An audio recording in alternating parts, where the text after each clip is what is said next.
नमस्कार। India voice के साथ मैं हूं मनोज बेसारिया। कहते हैं कि अंत भला तो सब भला। जंतर मंतर पर 37 दिनों से जारी अनशन समाप्त होते ही लोगों ने राहत की सांस ली है। पूरे देश में कॉकरोच जनता पार्टी शिक्षा मंत्री के इस्तीफे पर अड़ी थी। शिक्षा मंत्री ने काफी नानुकुर के बाद इस्तीफा दे भी दिया, लेकिन इस्तीफे के बाद अब विपक्ष इस बात पर अड़ा है कि छात्रों पर गोली चलाने का आदेश किसने दिया। धर्मेंद्र प्रधान के बाद गृह मंत्री अमित शाह पर निशाना साधा जा रहा है। संसद में सोमवार को इस बात पर काफी हंगामा भी हुआ। पूरे देश में विपक्ष अब छात्रों पर गोली चलाने को लेकर हमलावर है। उधर कॉकरोच जनता पार्टी के अभिजीत दिपके कह रहे हैं कि ये तो बस शुरुआत है, आगे आगे देखिए होता है क्या। यानी भविष्य में आप जैसी एक और आंदोलनकारी पार्टी बन सकती है। वैसे ऐसा असम में 1985 में हुआ था, जब छात्र नेता प्रफुल्ल कुमार महंत असम गण परिषद के बैनर तले चुनाव लड़े थे और राज्य के मुख्यमंत्री बने थे।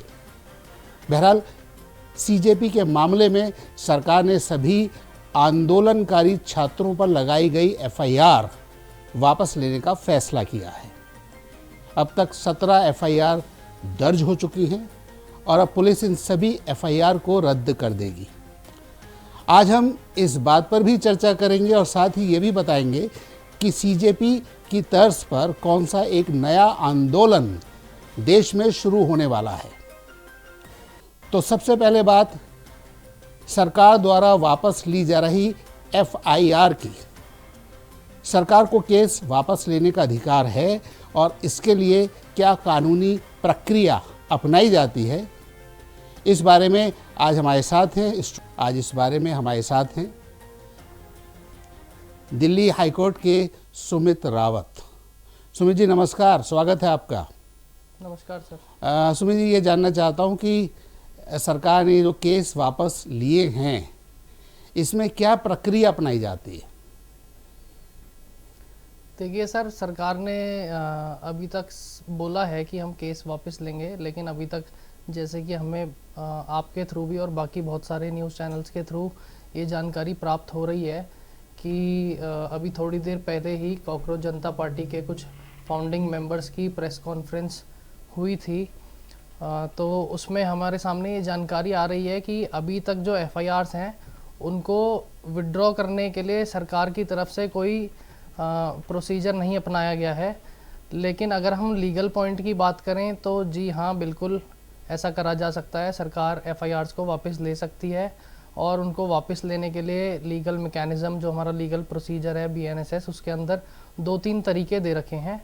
कुछ होते हैं कंपाउंडेबल ऑफेंसेस, कुछ होते हैं non compoundable offences. Compoundable offences की अगर हम बात करें, जो लॉ के अंदर प्रिस्क्राइब करे हुए हैं कंपाउंडेबल ऑफेंसेस, वो हैं जिसमें कि एक सेटलमेंट हम बोल सकते हैं कि दोनों पार्टीज़ के बीच में अगर सेटलमेंट हो जाती है, समझौता हो जाता है, तो वो लॉ के अंदर पहले से ही स्पेसिफाइड है कि किन किन ऑफेंसेस में कंपाउंडिंग करी जा सकती है, सेटलमेंट करी जा सकती है और केसेस वापस लिए जा सकते हैं। ऑन दी अदर हैंड कुछ होते हैं नॉन कंपाउंडेबल ऑफेंसेस, उसमें पार्टीज़ के सेटलमेंट के बेसिस पे केस वापस नहीं लिया जा सकता। लेकिन हाँ, दोनों ही पार्टीज़ मिल करके, जैसे एक पार्टी अगर हम इसमें माने तो पुलिस एक पार्टी है और दूसरी पार्टी माने तो जिनके ऊपर एफआईआर हुई है वो है सेकंड पार्टी। तो दोनों पार्टीज़ म्यूचुअली अगर इसको सेटल करना चाहते हैं तो with the permission of the honourable high court, जिसकी जुरिस्डिक्शन में भी एफआईआर रजिस्टर हुई हैं, तो हाई कोर्ट की परमिशन से उनको भी क्वेश्चन करा जा सकता है उन केसेस। तो इस केस में जैसे सरकार ने केस वापसी का फैसला लिया है, तो क्या हाई कोर्ट जाएगी सरकार? जी हाँ, बिल्कुल जाना पड़ेगा। देखिए, उसके अलावा अदरवाइज़ जो दूसरा ऑप्शन है, मुझे नहीं लगता कि जिन छात्रों के ऊपर या जिन बच्चों के ऊपर एफआईआर हुई है जो कि पीसफुल प्रोटेस्ट कर रहे थे, मुझे नहीं लगता वो दूसरे वाले प्रोसीजर में सहमति जताएंगे, क्योंकि दूसरा प्रोसीजर यह है कि पुलिस को पूरी इन्वेस्टिगेशन करने के बाद, और इन्वेस्टिगेशन का लॉ के अंदर टाइम दिया हुआ है, प्रिस्क्राइब्ड पीरियड है, जो कि कुछ केसेस में 60 दिन है, कुछ केसेस में 90 दिन है।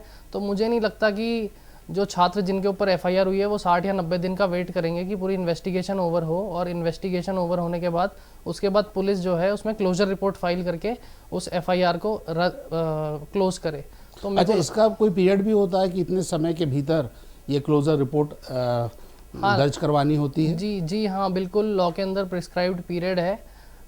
कुछ केसेस में 60 दिन होता है, कुछ केसेस में 90 दिन होता है। तो इसके अंदर अंदर ही इन्वेस्टिगेशन रिपोर्ट, जिसको हम आम भाषा में चार्जशीट बोलते हैं, वो फाइल करनी होती है। अच्छा, ये बताइए वकील साहब कि ठीक है, सरकार ने केस वापस ले लिए, लेकिन कुछ पुलिस वाले भी घायल हुए हैं। अगर उनके परिजन शिकायत करना चाहें या ऐसे छात्रों के खिलाफ एफआईआर करवाना चाहें तो कानून उसमें क्या कहता है? देखिए, अगर पुलिस वाले जो कि चोटिल हुए हैं, जो कि घायल हुए हैं, जिनको कि कोई चोटें पहुंची हैं, उनके फैमिली मेम्बर्स अगर एफआईआर करवाना चाहें तो जी हाँ, वो बिल्कुल करवा सकते हैं एफआईआर। लेकिन उस पे आने से पहले हम इस चीज़ पर आते हैं कि अब एफआईआर अगर करवाना चाह रहे हैं तो गवर्नमेंट तो अपनी तरफ से जो सीजेपी के साथ 2-3 बार जो कि मीटिंग में बैठी है, तो ये बात बोल चुकी है ना कि हम एफआईआर्स को जो स्टूडेंट्स के ऊपर है वो वापस लेंगे। तो अब ये चीज़ जो है गवर्नमेंट के बीच में और गवर्नमेंट ऑफिशियल्स जो हैं, जो कि पुलिस वाले हैं, उनके बीच में उनको आपस में म्यूचुअली डिसाइड करना पड़ेगा कि आखिर में करना क्या है। अच्छा, ये बताइए, जो जिनको गंभीर चोटें आई हैं, क्या वो मुआवजे की मांग कर सकते हैं? मुआवजे की मांग जी हाँ, बिल्कुल कर सकते हैं। अब वो मुआवजे की मांग करेंगे किससे? गवर्नमेंट से ही तो करेंगे। तो उनको गवर्नमेंट को मेरे हिसाब से, मेरी अंडरस्टैंडिंग के हिसाब से, उनको जो अप्रोप्रिएट अमाउंट ऑफ कंपनसेशन है वो देना चाहिए। सुमित रावत जी, आपने बहुत अच्छी हमें जानकारी दी, आपका बहुत बहुत धन्यवाद। उम्मीद है भविष्य में सरकार और देश की युवा शक्ति के बीच किसी प्रकार का कोई संघर्ष नहीं होगा। चलिए, अब आपको दूसरी तस्वीर दिखाते हैं। देश में E20 एथेनॉल ब्लेंडेड पेट्रोल को लेकर बहस एक बार फिर से शुरू हो चुकी है। कुछ लोग मांग कर रहे हैं कि हमें E20 पेट्रोल के साथ शुद्ध पेट्रोल भी मुहैया करवाया जाए। विरोध करने वालों की मुख्य चिंता में से एक E20 पेट्रोल का वाहन पर पड़ने वाला असर है। आलोचकों का कहना है कि E20 फ्यूल के इस्तेमाल से कुछ वाहनों की माइलेज में 8 से 15% तक की कमी देखने को मिली है। उनका ये भी दावा है कि पुराने वाहनों के इंजन, फ्यूल पंप और फ्यूल टैंक पर इसका असर पड़ रहा है। इससे मालिकों को मेंटेनेंस पर ज़्यादा खर्च करना पड़ रहा है। ऐसी आपदा में अवसर तलाशते हुए अब एक नया आंदोलन शुरू करने की तैयारी है, जिसका नाम है E20 जनता पार्टी। सोशल मीडिया पर इस डिजिटल ग्रुप की शुरुआत हुई है, जो उपभोक्ताओं के अधिकारों और ईंधन नीति में पारदर्शिता की मांग कर रही है। उधर आम आदमी पार्टी भी इस मुद्दे पर आंदोलन की तैयारी में है। हम इस मुद्दे पर भी बातचीत करेंगे, लेकिन उससे पहले देखिए हमारी ये रिपोर्ट। मेरी प्रधानमंत्री जी से निवेदन है कि लगे हाथों E20 का भी मामला सॉल्व कर दो। लोग बहुत ज्यादा परेशान हैं। देश में सियासी पारा कम होने का नाम नहीं ले रहा है। धर्मेंद्र प्रधान के इस्तीफे के बाद अब E20 फ्यूल के खिलाफ माहौल बनने लगा है। आम आदमी पार्टी के राष्ट्रीय संयोजक अरविंद केजरीवाल ने प्रधानमंत्री मोदी से E20 फ्यूल के मामले को सुलझाने की अपील की है। केजरीवाल का दावा है कि E20 फ्यूल की वजह से लोगों को काफी परेशानी हो रही है और उनकी गाड़ियां खराब हो रही हैं। अब मेरी प्रधानमंत्री जी से निवेदन है कि लगे हाथों E20 का भी मामला सॉल्व कर दो। लोग बहुत ज़्यादा परेशान हैं। लोगों की गाड़ियां खराब हो रही हैं, माइलेज खराब हो रही है। तो इसीलिए प्रधानमंत्री जी से निवेदन है कि इससे पहले कि ये भी मुद्दा बड़ा बने, आप ही आगे बढ़ के इसको सॉल्व कर दो। अरविंद केजरीवाल ने E20 फ्यूल के खिलाफ नेशनल टाउन हॉल आयोजित करने का ऐलान किया है। उनका कहना है कि हम सभी को बोलने का मौका देंगे और सरकार को E20 पॉलिसी वापस लेने के लिए मजबूर करने की भविष्य की रणनीति तय करेंगे। इस टाउन हॉल में हमारी उम्मीद है कि हम इस इशू पे इंटरेस्ट रखने वाले सभी एक्सपर्ट्स को, सभी पीड़ितों को, जो लोग दुखी हैं इस मुद्दे से, जिनकी गाड़ियां खराब हो गई हैं, जो इस मुद्दे में इंटरेस्ट रखते हैं, एक्सपर्ट्स हैं, सब लोगों को एक प्लेटफॉर्म पे लाके सबको बोलने का मौका देंगे और आगे की रणनीति तय होगी कि इस मुद्दे पे सरकार को कैसे फोर्स किया जाए कि सरकार इस E20 को विड्रॉ करे। अब आपको ग्राफिक्स के जरिए बताते हैं कि आखिर केजरीवाल समेत कई लोग E20 फ्यूल का विरोध क्यों कर रहे हैं। असल में लोगों का दावा है कि गाड़ियों का माइलेज इससे कम हुआ है, गाड़ियों की देखभाल का खर्च बढ़ा है, पुरानी गाड़ियों के इंजन की परफॉर्मेंस पर भी इससे बुरा असर पड़ा। वहीं सरकार संसद में साफ कर चुकी है कि वो E20 पेट्रोल पर पीछे नहीं हटेगी। सरकार का क्या दावा है वो भी आपको दिखा देते हैं। सरकार का कहना है कि E20 पेट्रोल पूरी तरह सुरक्षित है, जांचा परखा और वैज्ञानिक रूप से प्रमाणित है। ऑटोमोबाइल कंपनियां इसमें पूरा सहयोग कर रही हैं। केंद्र सरकार का E0 या E10 पेट्रोल को दोबारा शुरू करने का कोई इरादा नहीं है। वहीं अब सियासत E20 फ्यूल पर बढ़ती जा रही है। अब देखना होगा कि केजरीवाल की अपील का क्या असर होता है। यानी कुल मिलाकर मोदी सरकार को घेरने की तैयारी है। धर्मेंद्र प्रधान के बाद अमित शाह और फिर नितिन गडकरी। क्या माना जाए कि अब देश के फैसले संसद की बजाय आंदोलनों के दबाव में लिए जाएंगे? क्या धरने प्रदर्शनों से चलेगा देश? इस विषय पर आज हमारे साथ हैं राजनीतिक विश्लेषक संदीप चौधरी। संदीप जी नमस्कार। नमस्कार मनोज जी। संदीप जी, क्या प्रेशर ग्रुप्स फैसला लेंगे?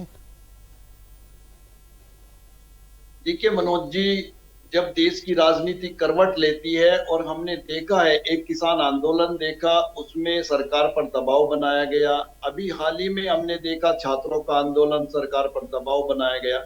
तो विपक्ष कहीं न कहीं जो काफी लंबे समय से सरकार को घेरने में नाकाम रह जाता था, और अगर हम चुनावों की बात करें, चुनावों में भी लगातार विपक्ष पटकनी खा रहा था। चाहे आप बंगाल की बात कर लीजिए, आप उड़ीसा की बात कर लीजिए, आप राजस्थान की बात कर लीजिए, छत्तीसगढ़ की बात कर लीजिए। बीजेपी ने वो स्टेट जीत लिए, उड़ीसा जैसे स्टेट, बंगाल जैसे स्टेट। तो अब मुझे लगता है विपक्ष चाहता है कि कुछ इस तरीके के मुद्दे खड़े किए जाए जिस पर सरकार को घेरा जाए और लोगों का जो जन समर्थन है वो जन समर्थन हमें मिले। भले ही उसके लिए सड़कों पर आंदोलन करना पड़े, युवा शक्ति का इस्तेमाल किया जाए, भले ही।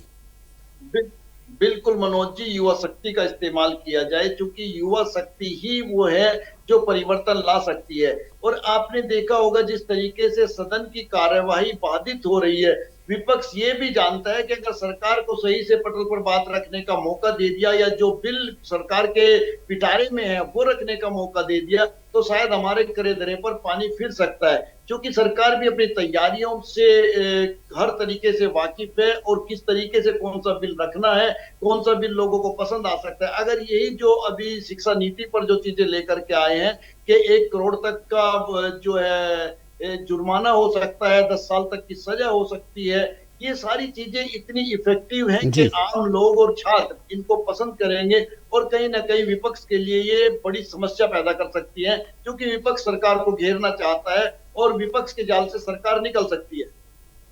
क्या लगता है आपको कि सरकार संवाद करने में असमर्थ हो गई है, तभी आंदोलनों का जन्म हो रहा है?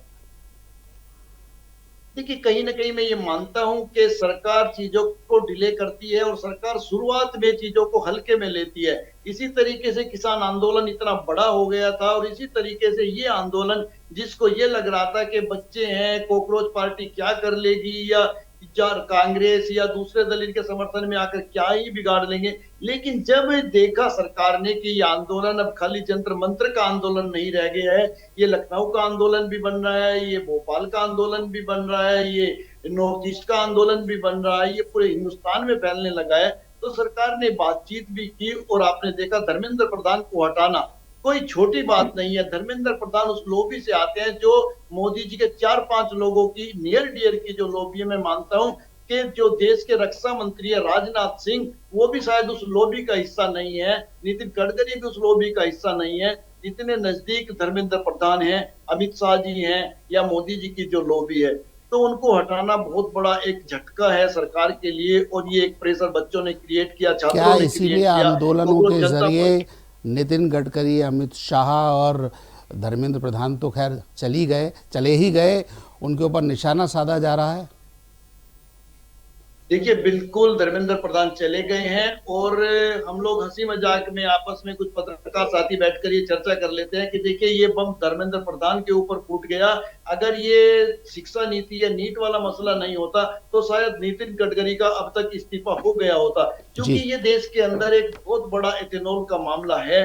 और अब आगे देखिए क्या होता है, क्योंकि विपक्ष आराम से बैठने वाला नहीं है और अब तो इनके हाथ में कॉकरोच जनता पार्टी भी लग गई है। तो इस तरीके से अगर युवा इकट्ठा होकर विपक्ष की उसको सपोर्ट मिलेगी तो मुझे लगता है जो इथेनॉल वाली समस्या है वो मेरे घर में भी, मेरे वाहनों के लिए भी समस्या है, आपके वाहनों के लिए भी समस्या है, वो एक ऑटो वाले के लिए भी समस्या है, एक बाइक वाले के लिए भी समस्या है, कार वाले के लिए भी समस्या है। क्योंकि आपने देखा होगा हिंदुस्तान में वाहन को भी अपने फैमिली का एक मेंबर की तरह माना जाता है।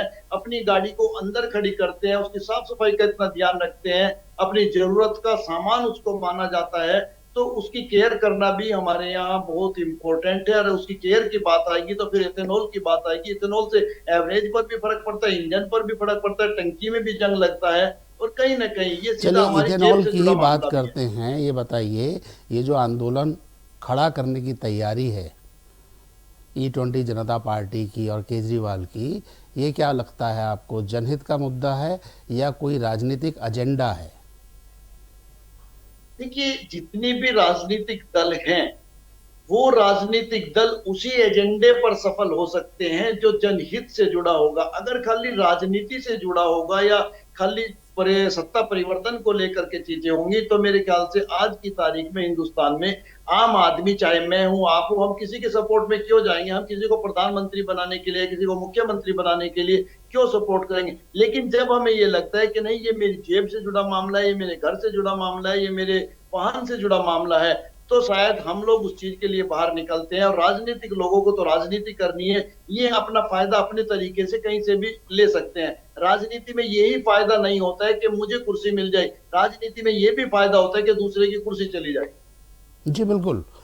इथेनॉल के ऊपर सरकार पहले ही अपनी स्थिति स्पष्ट कर चुकी है, तो ऐसे में नहीं लगता है कि सरकार को नहीं सुना जा रहा है, केवल आंदोलन के जरिए लोगों को भरमाया जा रहा है? क्या लगता है आपको?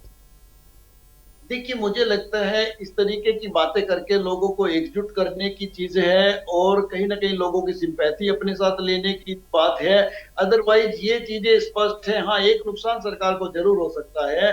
अगर E20 को खत्म करने की बात की जाएगी या इथेनॉल की ब्लेंडिंग पे बात की जाएगी और इथेनॉल अगर नहीं होगा तो नितिन गडकरी जी का एक वीडियो वायरल है, आपने देखा होगा, करीब 170 रुपए लीटर हो जाएगा पेट्रोल। और मेरे ख्याल से वो एक बवंडर बन सकता है देश के अंदर, क्योंकि एकदम से जहां हमने 70-80 रुपए लीटर पेट्रोल खरीदा है अपनी गाड़ियों के लिए और फिर हमें पता चला कि 170 रुपए लीटर वो पेट्रोल है, तो देश में आग लग सकती है और कहीं ना कहीं सरकार को कटघरे में खड़ा करेंगे। आम लोगों को पता चलेगा महंगाई क्या है। बहुत अच्छी जानकारी आपने दी। हमसे बातचीत करने के लिए आपका बहुत बहुत धन्यवाद। देश क्या अब आंदोलनों से चलेगा? क्या अब राजनीतिक दल सड़कों पर फैसला लेंगे? ये भविष्य के सवाल हैं, भविष्य की राजनीति के सवाल हैं, जिनका हल सरकार को निकालना होगा। आज की चर्चा में बस इतना ही।